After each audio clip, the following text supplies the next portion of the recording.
to the Prophecy Club. I did 3 broadcasts with Bob Fletcher, businessman, entrepreneur, covert operations in the 80s, how he was drawn into the Iran-Contra affair, whistleblower, became a federal witness and investigator, and, for our interests, how he has proof that there is a Planet X out there, and it's heading our way. Now, here's what happened. I started doing one broadcast, and I couldn't get him to let me interrupt, so we had to go on talking, and so he continued talking for the next hour and a half, so I have chopped it into 3 broadcasts. Now let's go on and listen to the continuation of the last broadcast. On the face of the globe has been doing the same thing during the same period of time.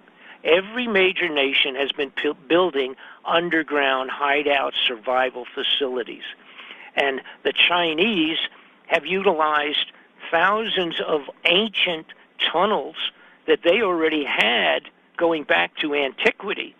2,000 years ago, they already had tunnels underground like crazy because they used to use them during their own wars, et cetera, and protections of their own. The Russians in 2010 put out a regular governmental mandate that by 2013, the beginning of 2014, that they would have 5,000 underground facilities built for their people. And they have built them. The Russians have 5,000 of these. Now, let me make a big point.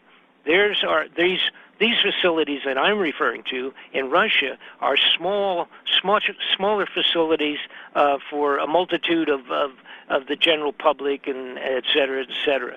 Okay, they have several for their own upper level echelon, like they are built in the United States, because the ones in the United States are not for the general public.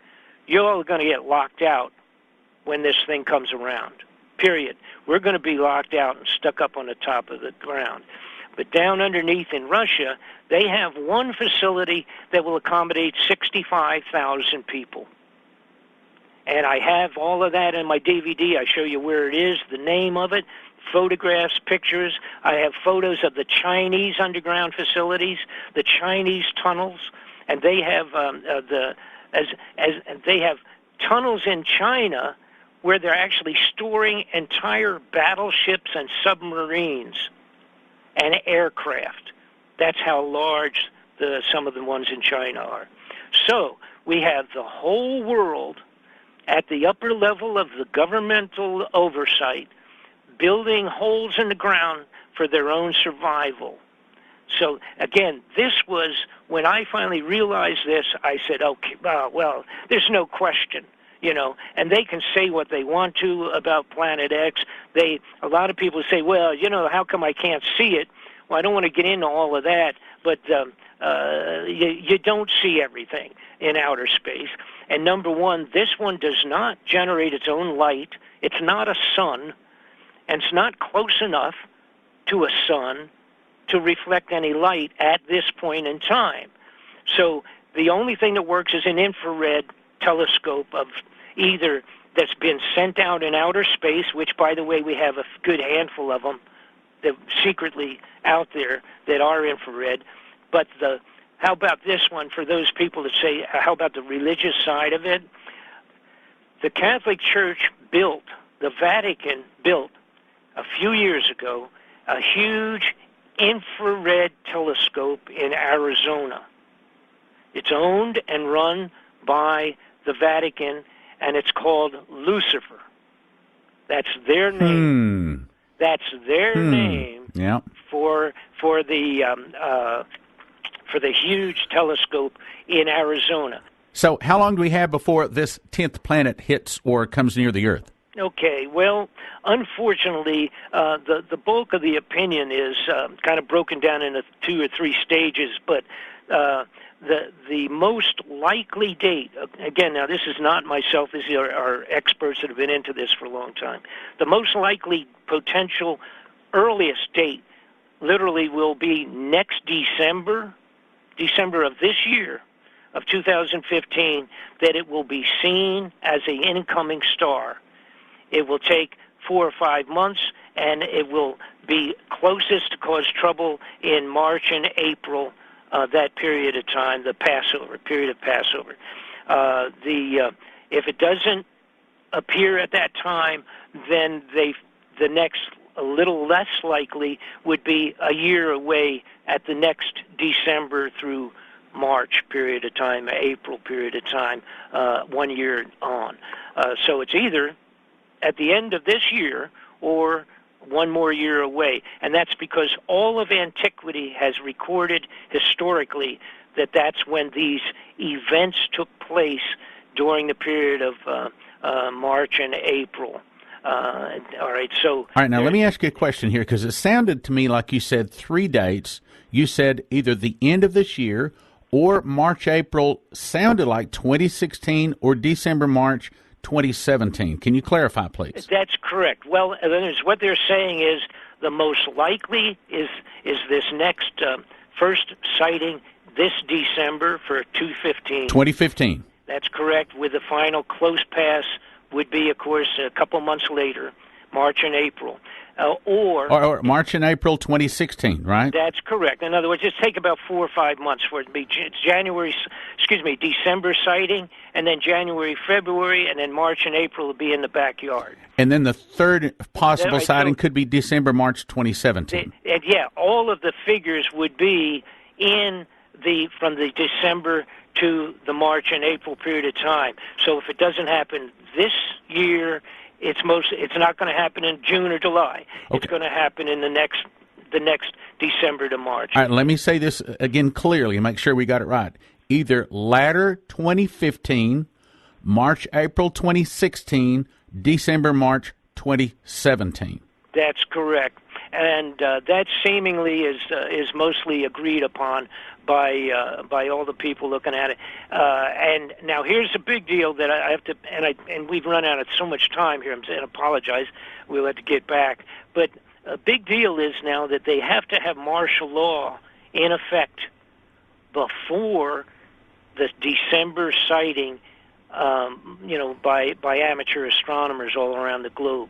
They have to have the control factor of martial law, and that have to be probably, I'm going to say, at least 4 to 6 months in effect before the sighting. So when people see them moving into martial law, the real reason is Planet X is about 6 months away. Do you expect a global announcement that this thing is coming?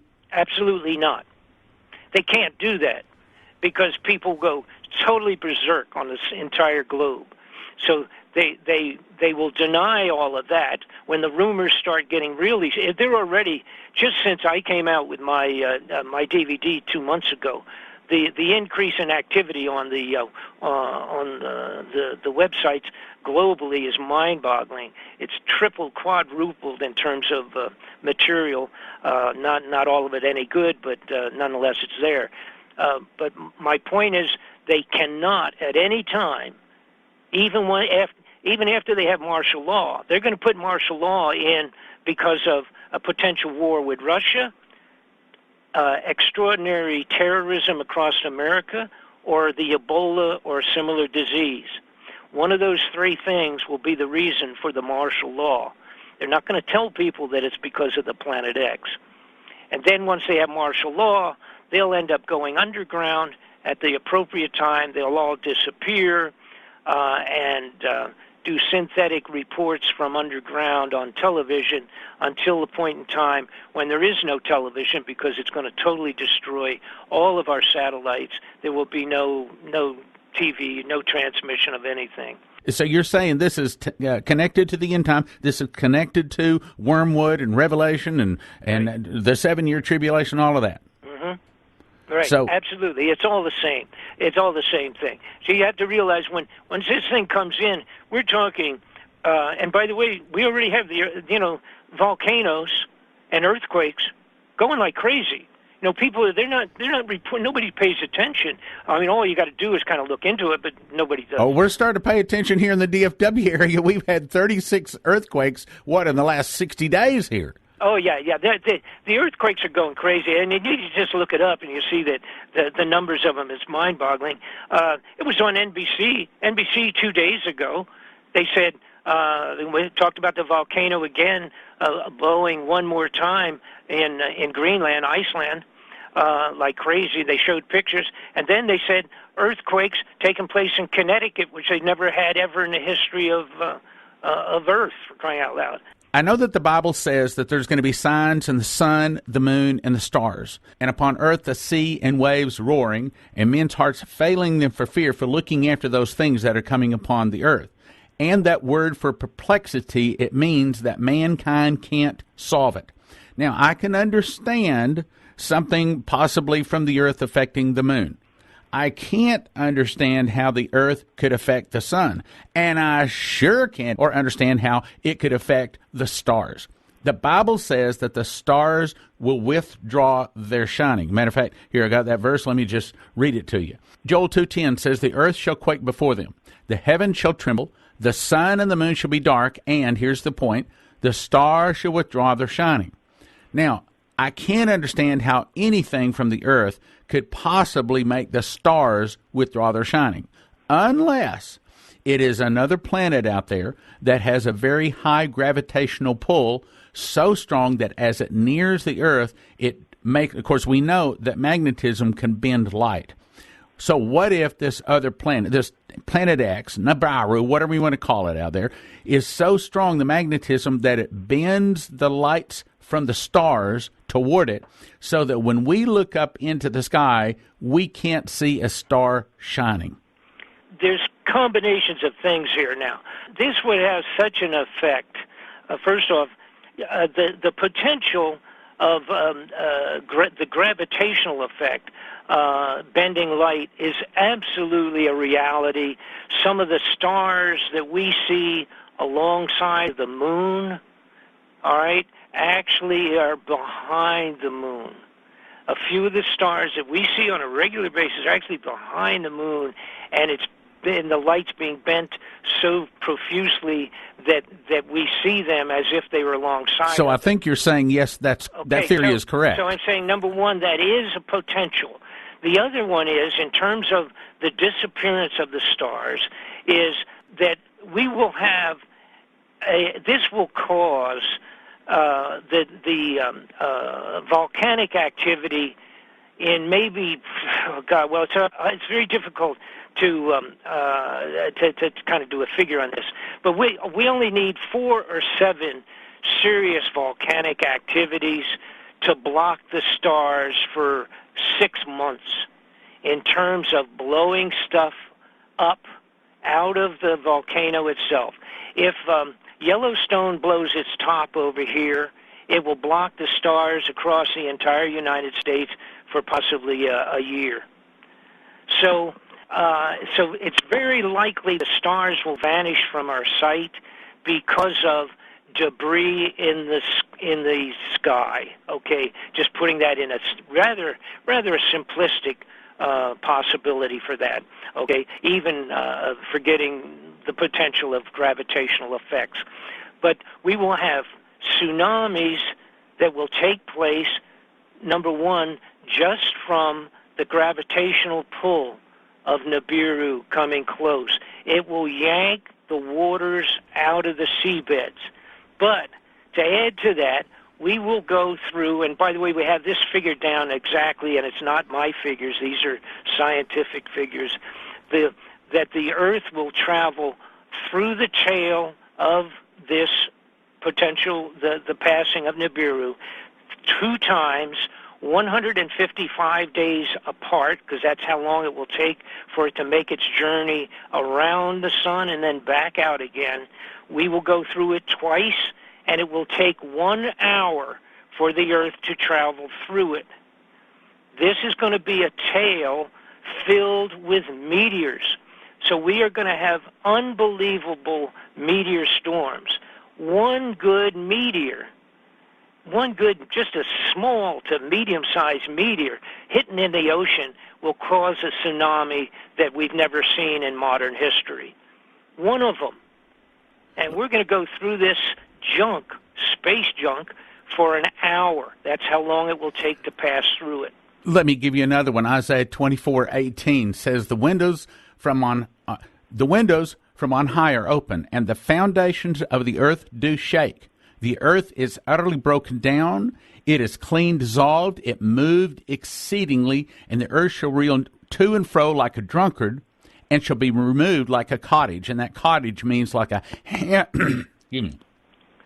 Okay. And that word cottage means like a hammock swinging in the wind. That's right. Now, here is where we get back to what I had mentioned on one of the previous programs here, and that is that the Earth, on this thing called the sky disk, the Earth was seen and written down and logged in that apparently shifted 26 degrees in an instant, so to speak, 26 degrees on its axis. Okay, and again, verified by historical writings during that same period of time, indicating all of this whole mixture of variety of geological effects that took place around the globe. They didn't understand what was going on, and they were thrown to the ground. But that's exactly over again what you just described, being shaken like, whatever the exact wording was. You might want to read that again about the shaking and movement of the earth, because that's exactly what took place the previous pass, and that was logged in to the movement of 26 degrees on its axis. And I do quote in my during the end of the DVD program that we have showing all of this and the interfacing of everything, I do quote several of the revelations and bits and pieces out of the Bible that, in fact, absolutely fits the case. Okay, let me read another one that is similar, but it's from a different place. In other words, further confirmation that what we're talking about is biblical. Psalm 18:7, the earth shook and trembled. The foundations, in other words, that's not talking about bedrock, but that's talking about the very foundations of the mountains, the sea. Anyway, it says, the foundations also of the hills moved and were shaken because he was wroth. We're talking about something that's really big hitting the earth. And then again, like I say, it was very, very specifically, mathematically described and analyzed that it was 26 degrees. And see what happened when it was tilted. The constellations in the sky over Germany, where they did this sky disk description of galactic events, those constellations, one of them was included on the disk that they saw that day. All right, now this was daytime, and again, seeing day, night, moon, and seeing it all at the same time. That the constellation shown was one that should not have been even seen in Germany. So when they went back on that day with the new programs, etc., with the computerization and did their analyzing of it, they realized that it was exactly 26 degrees of a tilt in order for them in Germany to see that particular constellation. And I think it was Constellation Orion, which normally is not seen in Germany, see? So for it to be seen, it was an exact 26-degree tilt to bring it up on the horizon far enough from their visible point of view to see it. I've got one you're going to love here. In Psalm 18:15, you said that the waters would be pulled out of the oceans. Listen to this. Then the channels of waters were seen, and the foundations of the world were discovered at thy rebuke, at the blast of the breath of thy nostrils. So there's a time when the very foundations of the hills and also of the sea will be seen. That's what you're talking about. Yes, sir. And I don't, other than I've done. Let me put it this way: I've done more biblical studies in my personal life the last 3 years, just getting into this, than I had previously. Amen. I mean, as a Christian, I was brought up, et cetera, under the basic concepts of Christianity my whole life. But I was not a biblical student. I never pretended to be. But maybe knew a little more than a lot of people, but not as much as others. But I certainly got into it with this, and when I saw it, I mean, like the quotes in the Bible where the kings and the queens and the wealthiest run into the mountains, the holes inside the earth, to hide away and close the doors behind them. Right. And that's exactly what they're doing, folks. They're building their holes, and they've got doors. Wait till you see the footage that I've got on my DVDs. It's mind-boggling. These doors are 6 feet deep, for crying out loud. These are doors that are built with the equivalent of if an atomic bomb went off upstairs, it won't even affect these things, and that's the kind of underground facilities they have created for themselves. When I was in Kansas City, I went to a fellow talking one night at one of the downtown hotels, and he told that he was the inventor of the underground tunneling machine, had a picture of it, all the drawings, explained all about it. And Are here's you talking how about Phil? I don't remember his name, but here's how it worked. It looked like a giant bullet. Okay, it was shaped like a bullet. The front of it used laser, really, really powerful laser that shined out ahead of it and just fried the rock, and it just basically turned it to powder. Oh, tunneling. Okay, you're talking about the tunneling the underground tunneling machine, and then yes. As it hit the front of the bullet-shaped object, that was heated by atomic power. It was so hot, and they said that this thing could go at 10 miles an hour, blasting through anything and everything underground. 10 miles an hour, making a road, and then as it cooled.